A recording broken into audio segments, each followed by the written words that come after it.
بسم اللہ الرحمن الرحیم۔ نہج البلاغہ میں 480 فرمان درج ہیں۔ آج فرمان نمبر 276 سے 280 تک بیان ہوں گے۔ امام علی علیہ السلام نے فرمان نمبر 276 میں فرمایا: اے اللہ، میں تجھ سے پناہ مانگتا ہوں اس سے کہ میرا ظاہر لوگوں کی چشم ظاہر بین میں بہتر ہو، اور جو اپنے باطن میں چھپائے ہوئے ہوں وہ تیری نظروں میں برا ہو۔ درا حالانکہ میں لوگوں کے دکھاوے کے لیے اپنے نفس کی ان چیزوں سے نگہشت کروں کہ جن سب پر تو آگاہ ہے، اس طرح لوگوں کے سامنے تو ظاہر کے اچھا ہونے کی نمائش کروں اور تیرے سامنے اپنی بدعمالیوں کو پیش کرتا رہوں، جس کے نتیجے میں تیرے بندوں سے تقرب حاصل کروں اور تیری خوشنودیوں سے دور ہی ہوتا چلا جاؤں۔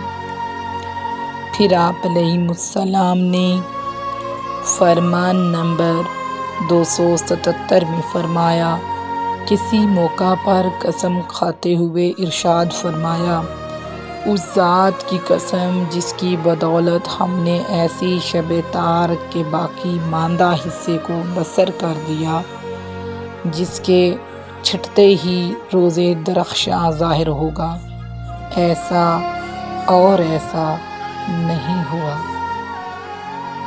پھر آپ علیہ السلام نے فرمان نمبر 278 میں فرمایا: وہ تھوڑا عمل جو پابندی سے بجا لایا جاتا ہے زیادہ فائدہ مند ہے اس کثیر عمل سے کہ جس سے دل اکتا جائے۔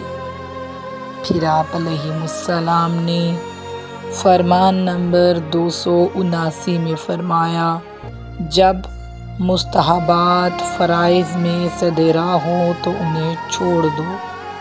پھر آپ علیہ السلام نے فرمان نمبر 280 میں فرمایا: جو سفر کی دوری کو پیش نظر رکھتا ہے وہ کمر بستہ رہتا ہے، جو سفر کی دوری کو پیش نظر رکھتا ہے وہ کمر بستہ رہتا ہے۔